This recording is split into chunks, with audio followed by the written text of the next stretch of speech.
안녕하세요. 오늘도 하나님 말씀으로 하루를 시작하도록 하겠습니다. 찬송가 493장 찬양 함께 하겠습니다.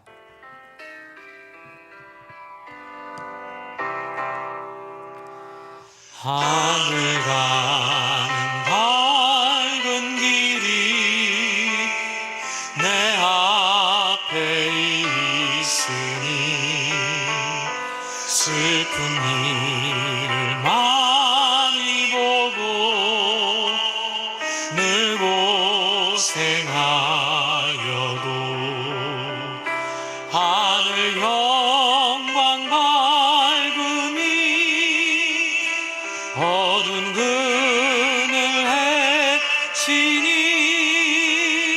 예수 공로를 지하여 항상 빛으로도다.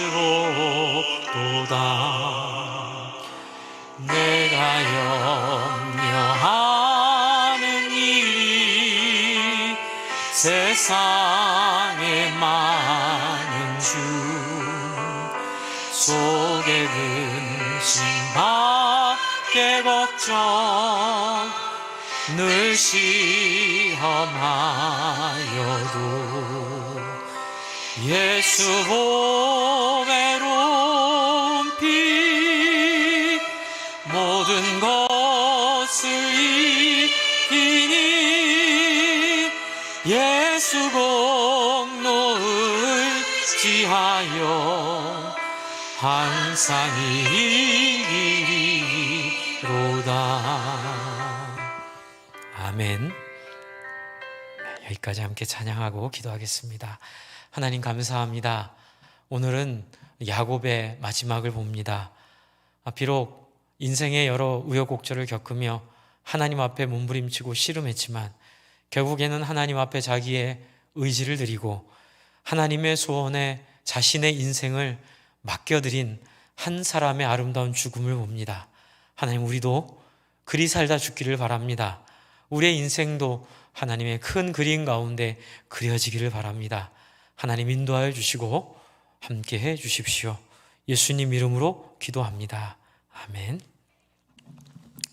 창세기 49장 29절에서 50장 14절까지의 말씀입니다. 오늘 말씀 창세기 49장 29절에서 50장 14절까지의 말씀 제가 낭독해 드리겠습니다. 그가 그들에게 명하여 이르되 내가 내 조상들에게로 돌아가리니 나를 햇사람 에브론의 밭에 있는 굴에 우리 선조와 함께 장사하라. 이 굴은 가나안 땅 마블의 앞 막벨라 밭에 있는 것이라. 아브라함이 햇사람 에블론에게서 밭과 함께 사서 그의 매장지를 삼았으므로 아브라함과 그의 아내 사라가 거기 장사되었고 이삭과 그의 아내 리브가도 거기 장사되었으며 나도 레아를 그곳에서 장사하였노라. 이 밭과 거기 있는 굴은 햇사람에게서 산 것이라. 야곱이 아들에게 명하기를 마치고 그 발을 침상에 모으고 숨을 거두니 그의 백성에게로 돌아갔더라. 요셉이 그의 아버지 얼굴에 굽부려 울며 입맞추고 그 수종드는 의원에게 명하여 아버지의 몸을 향으로 처리하게 하매 의원이 이스라엘에게 그대로 하되 40일 걸렸으니 향으로 처리하는 데에는 이 날수가 걸림이며 애굽 사람들은 70일 동안 그를 위하여 곡하였더라. 곡하는 기한이 지나매 요셉이 바로의 궁에 말하여 이르되 내가 너에게 은혜를 입었으면 원하건대 바로의 귀에 아뢰기를 우리 아버지가 나로 맹세하게 하여 이르되 내가 죽거든 가나안 땅에 내가 파놓은 묘실에 나를 장사하라 하였나니 나로 올라가서 아버지를 장사하게 하소서. 내가 다시 오리이다 하라 하였더니 바로가 이르되 그가 내게 시킨 맹세대로 올라가서 내 아버지를 장사하라. 요셉이 자기 아버지를 장사하러 올라가니 바로의 모든 신하와 바로궁의 원로들과 애굽 땅의 모든 원로와 요셉의 온 집과 그의 형제들과 그의 아버지의 집이 그와 함께 올라가고 그의 어린 아이들과 양떼와 소떼만 고센 땅에 남겼으며 병거와 기병이 요셉을 따라 올라가니 그 때가 심히 컸더라. 그들이 요단강 건너편 아닷 타작 마당에 이르러 거기서 크게 울고 애통하며 요셉이 아버지를 위하여 7일 동안 애곡하였더니 그 땅 거민 가나안 백성들이 아닷 마당의 애통을 보고 이르되 이는 애굽 사람의 큰 애통이라 하였으므로 그 땅 이름을 아벨 미스라임이라 하였으니 곧 요단강 건너편이더라. 야곱의 아들들이 아버지가 그들에게 명령한 대로 그를 위하여 따라 행하여 그를 가나안 땅으로 메어다가 마브레 앞 막벨라 굴에 장사하였으니 이는 아브라함의 헷족속 에불론에게 밭과 함께 사서 매장지를 삼은 곳이었더라. 요셉이 아버지를 장사한 후에 자기 형제와 호상꾼과 함께 애굽으로 돌아왔더라. 아멘. 드디어 야곱의 마지막입니다. 야곱의 장례식과 야곱의 유언이 오늘 내용이 나와 있는데요. 먼저 보는 것은 야곱의 유언을 통해 야곱의 변화, 그리고 하나님 나라에 영광스럽게 들어가는 모습을 우리가 나누고 있습니다. 29절부터 33절에 보면 그 후손들에게 내가 내 조상에게 돌아갈 텐데 에불론 밭에 있는 굴에 선조에게 장사하라라고 말하고, 거기에는 이렇게 부연합니다. 31절, 이삭과 그의 아내 리브가도 장사되었으며 나도 레아를 그곳에 장사하였노라. 아주 명확하게 레아를 언급하고 있습니다. 이 장면은 야곱이 자기의 인생을 자기의 원하는 대로 자기의 의지대로 살아오다가도 결국 하나님의 이 궁지로 보는 은혜 가운데에서 변화되어 이제 그가 어떤 사명을 가지고 있고 어떤 역할을 해야 될지를 명확하게 이해했음을 보여줍니다. 왜냐하면 라헬을 사랑했기 때문에 라헬과 관련된 이야기가 그 야곱의 인생에 굉장히 중요한 포인트로 되어 있는데요. 그래서 결국 그 라헬의 자녀들 요셉과 베냐민의 그 사연이 그 안에 있죠.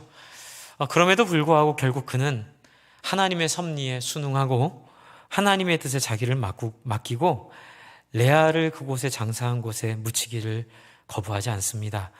라헬은 에브랏, 베들레헴에 묻혀 있기 때문에 아마 변화되지는 않은 야곱이라면 끝까지 사랑했던, 개인적으로는 에불랏, 베들레헴의 라헬과 함께 묻히고 싶어 했겠지만 결국 야곱은 큰 하나님의 그림 가운데 자기를 드리고 자기의 어떤 그 욕망과 자기 안에 있는 바램들을 하나님 앞에 이렇게 내려놓는 정말 아름다운 말년의 모습을 보여주고 있습니다. 여러분도 잘 아시다시피 이 장면은 아브라함이 그의 사라를 위해 땅을 산 것과 더불어 그 할아버지의 그 행위의 의미를 기억하고 결국 할아버지가 돈을 주고 굳이 샀던, 그 거민들은 돈 안 내도 된다고 했지만 굳이 그 돈을 주고 거길 샀던 땅이 근거가 되어 출애굽할 때 돌아가게 되는 타당성이 바로 이 안에서 이루어지게 되는 거죠. 근거가 되는데 거기에 자기를 묻어달라고 하며 숨을 거둡니다. 저는 저와 여러분의 삶이 일이 되기를 바랍니다. 하지만 억지로 되는 일은 아니죠. 그 가치를 알고 마땅히 하나님 앞에 우리가 하고 싶은 것, 그리고 내 중심인 것들을 알지만 거기에 굴복하지 않고 정말 하나님의 소원이 어디 있는지, 하나님의 뜻이 어디 있는지를 알아 그 뜻에 자기를 매이고 자기 인생을 드리는 그 아름다운 모습을 저와 여러분의 인생을 통해서도 아름다운 말년이 아름다운 결론을 이루어갈 수 있도록 지금 여러분의 삶 속에 하나님의 섭리를 여쭈어보고 하나님의 뜻을 여쭈어보고 하나님이 가장 소중하고 중요하게 여기는 것들을 우리가 깨달아 적어도 그걸 알고 살았으면 좋겠습니다. 여러분, 하나님 가장 소중하게 여기시는 게 바로 하나님의 언약으로 인한 하나님의 나라, 하나님의 공동체. 그 공동체의 본질은 함께 더불어 사는 삶, 나보다 남을 낮게 여기고 내가 대접받고 싶은 대로 남을 대접하고, 그래서 결국 공동체를 위한 삶으로 나를 드리면 내가 없어지지 않습니다. 오히려 하나님이 원하시는 공동체를 세우기 위해 나를 비우면 하나님께서 이렇게 영광스러운 역사의 주인공으로 저와 여러분을 사용하게 되시리라 믿습니다. 주 안에 사랑하는 성도 여러분, 저는 우리 모든 성도님들의 삶이 이러한 방향성과 이런 목적을 가지고 갔으면 좋겠습니다. 이렇게 이런 방향성과 목적대로 이렇게 하나님 앞에 순종하며 그 길을 따라갈 수 있도록 저도 여러분 많이 격려하고 우리 함께 이 마음으로 이 교회를 세워가도록 부탁을 드립니다. 어떤 분들은 그런 기도 제목 하시죠. 하나님, 내가 북쪽으로 갈까요? 남쪽으로 갈까요? 그런데 하나님은 우리에게 이렇게 얘기하실 때가 있어요. 너는 어디로 가고 싶냐? 이제 그때는 우리의 중심이 확인될 때 하나님이 당신의 뜻 가운데 할 걸 아시기 때문에 기꺼이 우리에게 물어보십니다. 그리고 역시 우리의 대답은 야곱과 같이 중심으로 우리의 소원은 하나님의 뜻과 일치된 자리로 우리는 이렇게 우리의 소원을 부탁하게 됩니다. 그래서 그 사연 많고 정말 험한 세월을 보내왔던 야곱의 인생이 33절에 그렇게 숨을 거두고 하나님의 백성에게 돌아갔다는 표현으로 영광스럽게 마무리하고 있습니다. 그리고 나서 이제 요셉이 그의 아버지를 염을 하고 그리고 이 아버지의 소원을 푸는데 굉장히 지혜롭습니다. 왜냐하면 아버지가 한 대로 말하면 바로에게 오해를 살 가능성이 있거든요. 여기까지 이렇게 다 배려해주고 다 이렇게 살 수 있도록 인도해줬는데, 아니 애굽 땅이 싫고 그 옛날 땅에 가다가 장사를 한다고 그러면 너희는 내 이 호의를 너희는 이용만 하고 결국 너희 원하는 대로 하는 거 아니니라는 오해를 받을 수 있습니다. 그래서 요셉이 이 바로에게 말을 이제 전하는데 이제 소문을 통해 전하지요.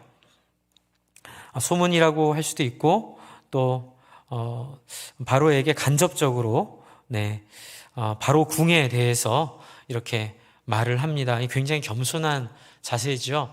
정말 당당하게 요구하는 거나 요청하는 게 아니라 그냥 우리의 진심 어린 마음을 전하는 방법으로 첫 번째 지혜, 바로 궁에 말하여 이르되 바로의 귀에 아뢰기를 라고 하는 방법도 매우 중요합니다. 많은 분들이 오해하실 수 있는 게 진실을 하면 다 됐지요. 그런데 방법도 중요한 것 같아요. 저도 이걸 참 많이 노력을 하고 있는데 방법으로 사람들에게 오해하지 않도록 참 표현이나 어떤 그런 태도가 되게 중요하죠. 태도로 마음 자세로 이렇게 바로에게 아뢰는 것들을 표현한 것처럼 주 안에 사랑하는 성도 여러분, 우리에게도 이런 지혜가 꼭 필요할 것 같습니다. 얼마든지 당당하게 요구할 수는 있지만 오해하지 않도록 자기를 낮추고, 그렇죠? 내가 너에게 은혜를 입었으면 원하건대 바로의 귀에 아뢰기를 이라는 그 자세로 겸손한 태도를 가지고 이제 뭐라고 하죠? 5절에 굉장히 지혜롭습니다. 이 외남이라는 학자가 이 부분을 그렇게 평가를 했는데요. 우리 아버지가 나로 맹세하여 이르되 뭐라고 하냐면 내가 죽거든 이제 가나안 땅에 내가 파놓은 묘실에 나를 장사하라, 요 얘기를 해요. 근데 이제 야곱의 이야기는 선조와 함께 장사하라 이거거든요. 그런데 요셉의 전달은 내가 미리 내 묘지를 준비해 놨다는데 방점을 두고 얘기를 합니다. 이게 지혜이죠. 바로에게 굳이 선조를 앞세울 이유가 없죠. 그렇기 때문에 여기서는 가나안 땅에 내가 파놓은 묘실에 나를 장사하라라고 하는 거에 방점을 찍고, 그래서 내가 좀 우리 아버지가 죽기 전에 준비한 묘지에 모실 수 있도록 허락해 주십시오 라고 지혜롭게 부탁을 간접적으로 드리죠. 그러자 바로가 흡족하게 여겨서 허락을 합니다. 저는 늘 그런 생각을 합니다. 여러분, 목회와 또 우리의 신앙생활은 다른 사람에게 끌려 사는 인생이에요. 좀 오해하실 수도 있는데 내가 믿으면 됐지, 내가 확신 있으면 됐지, 맞지요. 그런데 그 방법이 중요해요. 뭐냐면 옳은 것보다 더 중요한 것은 사람들의 마음을 만지는 겁니다. 사람들을 위로하는 겁니다. 사람들과 소통하는 겁니다. 진리는 바로 옳은 것을 주장하는 게 아니고 진리는 사람들의 마음을 변화시키고 사람들의 마음을 이해해서 같이 마음을 하나로 모으는 것이 바로 예수 그리스도 우리에게 주신 그 진리의 지혜의 모습임을 여기서 또 한번 보게 됩니다. 그래서 요셉은 그 지혜를 통해 허락을 맞아 10절부터 올라가서 그대로 12절에 보면 아버지가 그들에게 명령한 대로 그를 위해 따라 행하며, 여러분 저는 이 모습을 보면서 참 마지막이 아름답다. 자식들도 그렇죠? 자기들 생각대로 여태껏 얼마나 그 아버지가 아끼는 아들도 죽이려고 했고 얼마나 이렇게 좀 아버지 뜻대로 안 했지요. 옳다고 생각해서. 그러나 마지막은 아버지의 뜻을 따라 그대로 순종하는 모습을 보여주고 있습니다. 순종이 제사보다 낫고, 그렇죠? 하나님이 원하시는 것은 우리의 말이나 우리의 신앙 고백보다는 하나님의 뜻을 마음으로 담아 겸손히 그 앞에 순종하는 것임을 다시 한번 생각하게 되지요. 그리고 이 여정도 또한 편한 여정이 아니라 나중에 출애굽할 때 겪어야 될 그런 희한한 여정을 통해서 나중에 그 땅으로 돌아갈 것을 예고하듯이, 지금 아버지를 그대로 모시고 간 그 길을 따라 요단강 건너편까지 가가지고 11절에 거기서 들어가잖아요.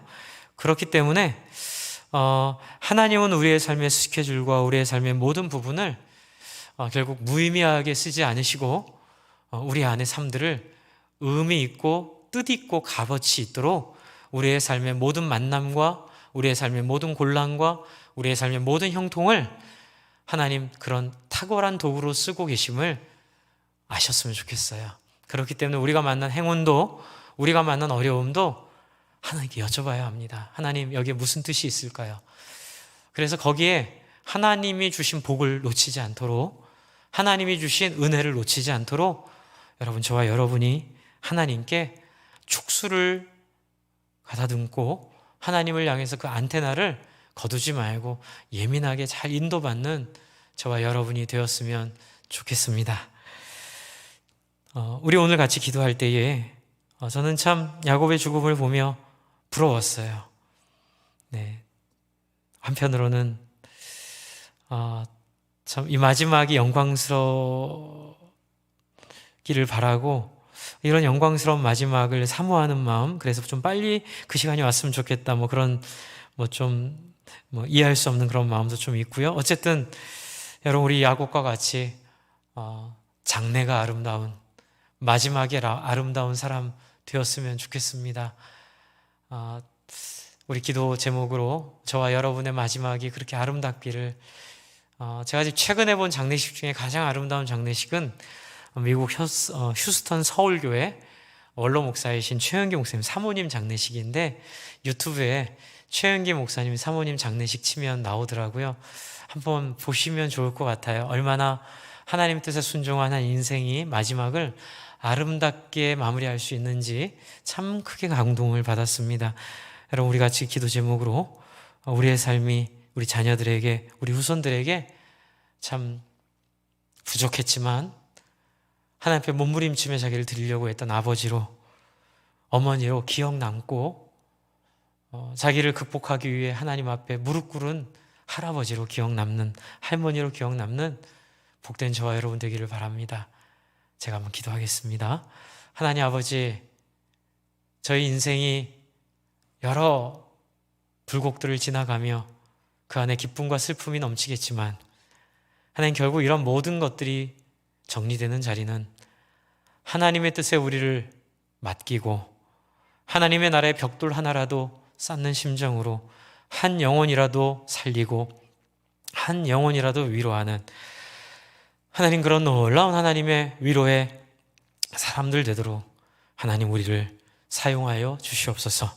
우리 모든 아버지 어머니들이, 할아버지 할머니들이, 우리 형제 자매님들이 하나님 부르시는 그날 하나님을 이해하고 하나님 앞에 순종하는 귀하고 복되고 아름다운 사람으로 하나님 우리를 만들어 주시옵소서.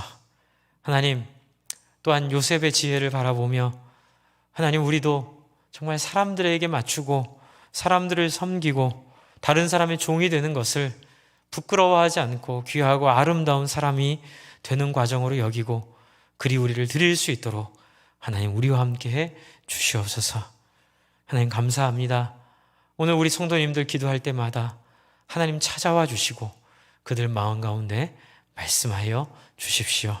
예수님 이름으로 기도합니다. 아멘. 함께 우리 기도하겠습니다. 하나님 아버지